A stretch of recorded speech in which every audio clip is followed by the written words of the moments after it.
So I'm Ilona Varo. I'm here with my friend and colleague, Greta Angert. She is a therapist in Beverly Hills, also virtually seeing people in California only or elsewhere also. Elsewhere as well. Okay, look at you.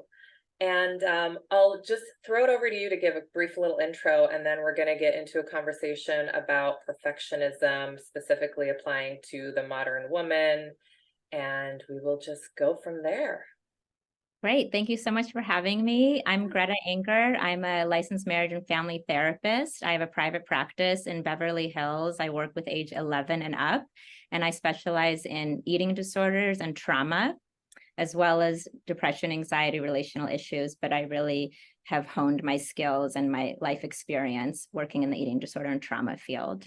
Yeah, and we met in the eating disorder world, and that was my introduction to you. And I just have always really loved your compassionate approach, and you're so passionate, and you give presentations on this work also. You're very involved in education and go outside of the one-on-one work. So I really appreciate that. And that's why I'm so excited to have this conversation, because So we much. get to pick your brain a little bit. And so before we started recording, we were talking a lot about kind of like the challenges that our clients face. And I was saying that a lot of my clients are in that like 25 to 35 range and really struggling with comparison, specifically comparison to what they see on social media, feeling like they're doing it wrong, they're living their lives wrong, they're eating wrong, their bodies are wrong, their careers are wrong, their relationship, like there's so much comparison and judgment around what they see online, specifically from influencers, and in relation to like the what I eat in a day posts, or like this is my morning ritual. Like there's so many messages out there on how you should be living your life, and that is really difficult to navigate, especially I think even younger than 25, before that prefrontal cortex is fully developed. Just not really having a strong sense of self or confidence in being able to say, this is my boundary, this is what works for me.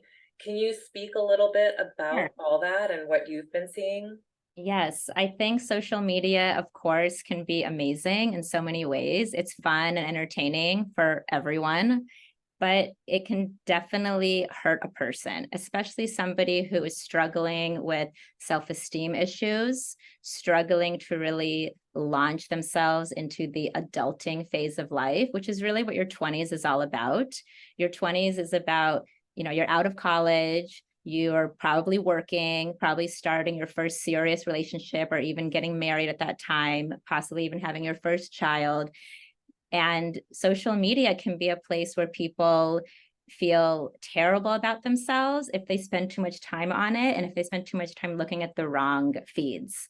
So I will often have my clients do a social media detox where they look at the feeds that they get on a daily basis, the ones they just scroll through normally. And I'll ask them, after you're online for 10 or 15 minutes scrolling through your phone or through your computer, do you end up feeling good about yourself or not so good about yourself? And I really just let the evidence speak for itself. I'm really into data and showing people that behaviors have consequences, that actions have consequences. So if you do a behavior that makes you feel bad when you're done doing it, that's probably not the best behavior for you to do, especially if you're feeling a little sad that day or a little low or just not feeling your best. We're all human beings that wake up on one side of the bed or the other, and everything that happens in a day affects us. So why choose a behavior like intentionally going on social media and looking at certain feeds that is usually going to make you feel bad?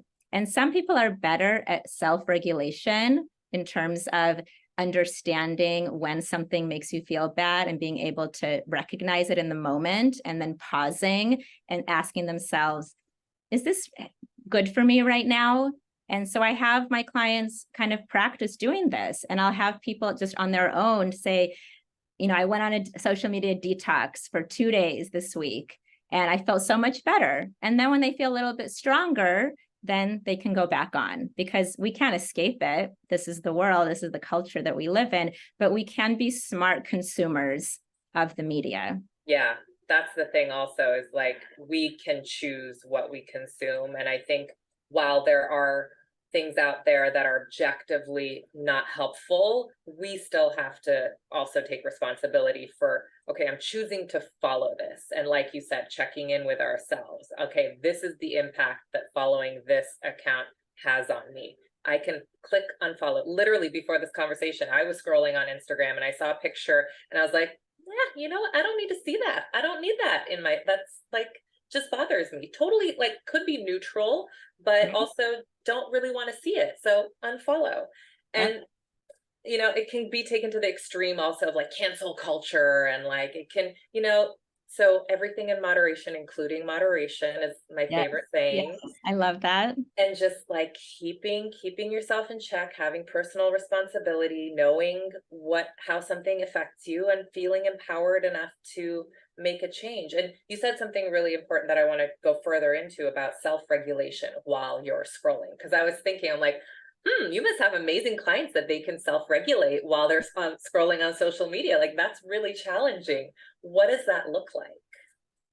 Well, first of all, I do a lot of somatic work in my practice, especially with trauma. And because I see so many people who struggle with eating disorders, trauma is often a part of that. So I do EMDR in my practice, which is a specific technique that's used to help people who have had any kind of trauma in their life. And it is something that is very soothing to the nervous system. The bilateral stimulation of the TAC scans, it's these little pulsars that I have people actually sit on. Exactly. Version. And I actually teach people how to do it to themselves with the butterfly hug. And when somebody starts to even have the awareness, the education, and the language to be able to check in with their own body, with their own nervous system, it's amazing how it can translate into all areas of their life, including their time spent on social media. I love that. So I don't know if people could see, but the butterfly tap is literally just tapping left and right across your chest in a rhythmic, consistent manner. Yeah. And there's even like the hug, like one hand underneath here, and I think the other hand just across, and even tapping in this way, like something about like feeling held is really soothing. And you can play around with it. People sometimes tap their feet. You can tap on your knees. It's really just about like, even that practice of finding what tapping feels right for you is really empowering to know there isn't a right way to do it. It's just being connected to what your body is responding to. It also works when you're walking. So that back and forth movement of the body, just walking back and forth, it also works if you drum, if you dance. Any sort of bilateral rhythmic movement is very soothing to the body. And also, and that's how EMDR was invented by Francine Shapiro, who was just walking. So it's very helpful to teach clients how to really start to listen to their body, and especially for eating disorder clients who have such a disconnect between mind and body, to help them get into their body and begin to notice these little sensations. Like when they're on social media and looking at something, they start to sort of feel low or anxious, they will sense it in their body. There'll be a tension in the chest. There'll be a feeling in their stomach area. And even taking a hand and putting it on their chest or putting it on their stomach is very soothing, and just even allows you to be able to take that pause. Yes, yes. I was just talking about the pause earlier today with a client, because they're having a hard time putting down the phone, and they get so mad at themselves of like, ugh, I know it's not helpful for me. I still am doom scrolling. I can't help it. And so I was like, what if we make the goal not I put my phone down and I'm off of social media, but rather like I put it down for a minute and check in with myself. And you can even pick it right back up, but just creating more space and time between that awareness. Even the thought of I should put it down is already a win, because even being able to interrupt what's happening in the brain to tell yourself, I want to do this because it's good for me. Not necessarily a should. We don't like shoulds in our profession, but there is a way to do self-care and to practice self-care where you're essentially parenting yourself, mothering yourself. That even to be able to acknowledge that it's probably a good idea to put that phone down right now is already a huge win. And I say, take the win. Yeah, absolutely. And I feel like it's so layered because I think in this particular example, the self check-in that we came up with was the thing that resonated for this person was like, what's the healthiest thing I could do for myself right now?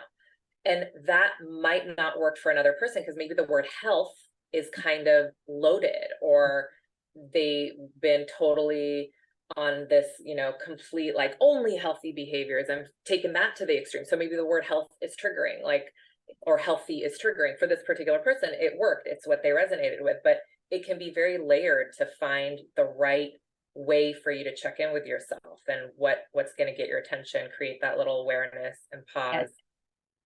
And it's trial and error. We try one thing, we try another thing, just like with medication. If we refer a client out to a psychiatrist for possible medication, everything is trial and error. So you're right. Everyone is a unique individual. They're multidimensional, multi-layered. There's no one size fits all approach to therapy or to any kind of treatment of eating disorders, addiction, trauma. It's really what works for that person.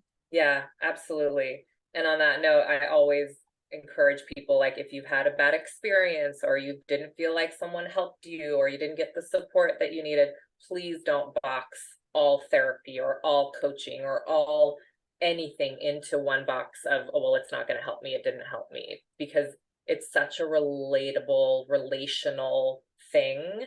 So it's worth finding the person that you really feel connected and seen by and all of that. 100% worth it. The best time, energy, and money you will ever spend. I agree.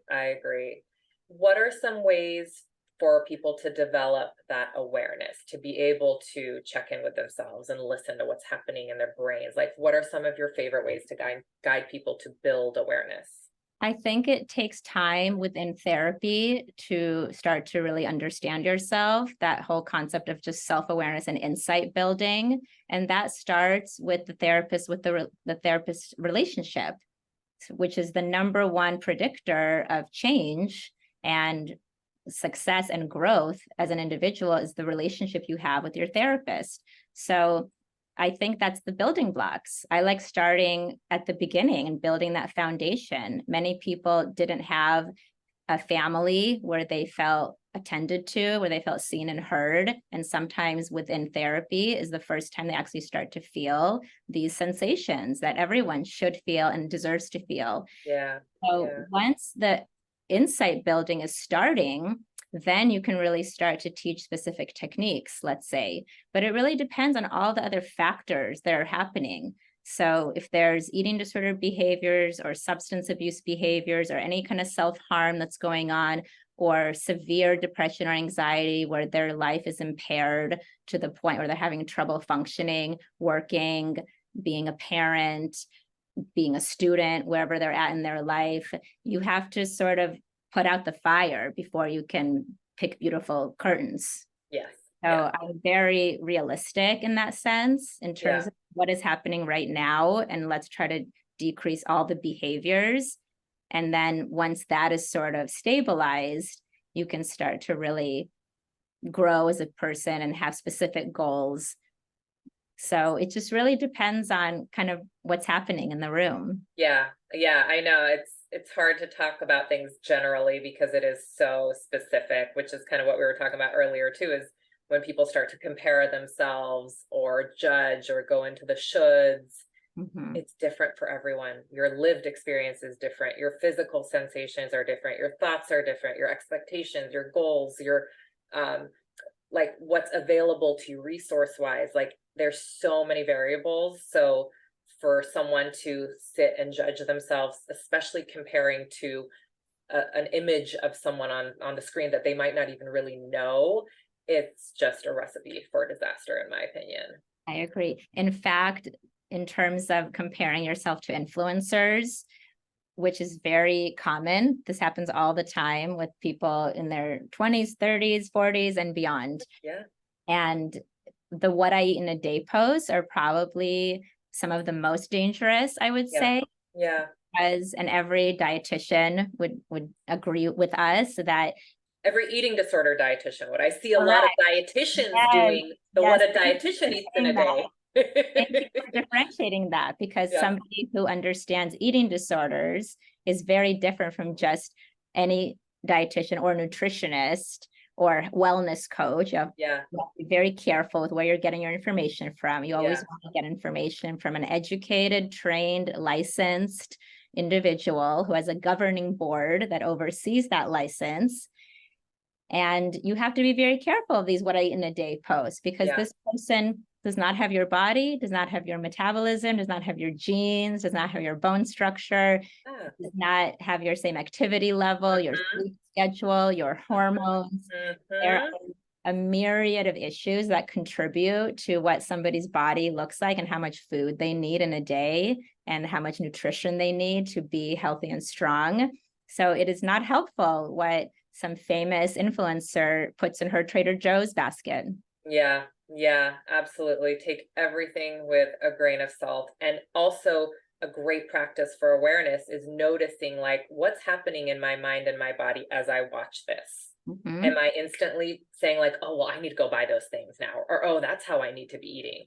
Or am I judging and shaming myself? Well, I eat more than that, or I eat less than that. Or like, that's a great way, I think, to assess who you're following and whether or not it's good for you, is just like watch the content and then pause for a moment and check in. Is that, do I want more of this feeling? Do I want less of this feeling? Yes, Yeah, exactly. yeah. Well, I know we have limited time with you, so maybe we'll do another session, That would but be great. I'm so grateful for your energy and your, wisdom and passion on just spreading all of this knowledge to people that maybe don't have a regular therapist, or they don't have, someone that they can bounce off ideas off of. So thank you for your time. And one last question to leave on. What is your favorite self-care practice for yourself? It could be something as simple as lighting a candle, a delicious candle that I love, a vanilla scent, or just taking a hot shower with my hip hop music blasting in the bathroom. Love it. Love it. I love that. That is what brings you joy. Yes. Wonderful. Well, thank you so much. I appreciate it. And where can Thank people you. find you if they are wanting more? Sure. My website is Greta, Greta Angert, ANGERT.com. And my Instagram is at Greta Angert MFT. Perfect. Awesome. Well, Thank thank you you. so Take care. much. Bye-bye. Bye.